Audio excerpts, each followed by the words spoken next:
แล้วเอาลูซิงมุงขาเอารุ่นอัดโฟมเลยรุ่นหนาเลยเกี่ยมมีหลังคาเกี่ยมมุงมืออื่นสร้างลงมือแล้วเก็บเล็กน้อยนึงแล้วก็มุงเลยนี่ห้องซ้อมอีลาแดนเซอร์ผู้นาเครื่องนุ่งเพิ่นก็ได้นะ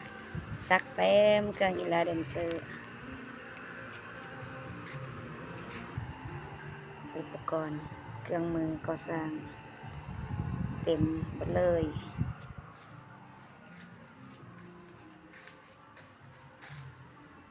ไม่อัดก็ไม่ยิงสินะหางดินก็หางตุกก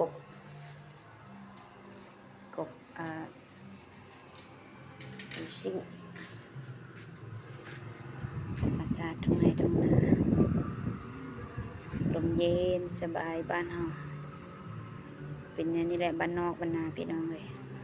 บ่ได้อยู่ในเมืองคือคนอื่น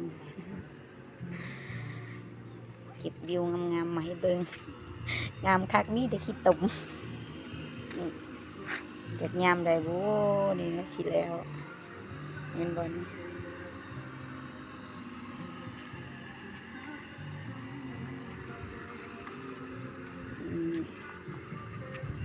ก่อนสิงามก็ต้องเก็บภาพไว้เบิ่งก่อน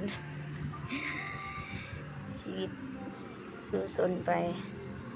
เงาคนบ่ได้ร่ำบ่ได้รวยคือผู้อื่นเนาะคอยเฮ็ดไป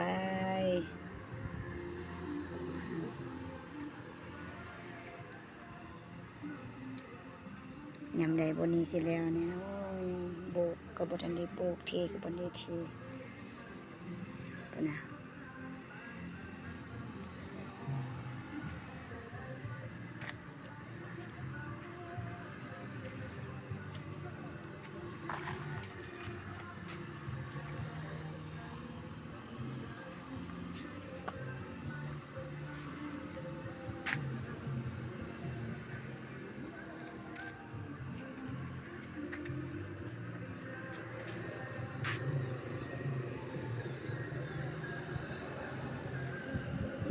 ขอบใจเนาะขอบใจทุกคนที่เป็นแห่งใจแล้วก็เป็นกำลังใจให้สู้ชนคนสร้างฝันสู้แหละเอาคนสู้ชีวิตดิตัวนี้หลังคาเฉพาะนะอะดูสิ่งนี้แม่นมูลค่ารวมทั้งเบิดถึงอยู่47 ล้านเนาะ47 ล้านเฉพาะอะดูสิ่งเนาะส่วนหลังคาเหล็กถึงอยู่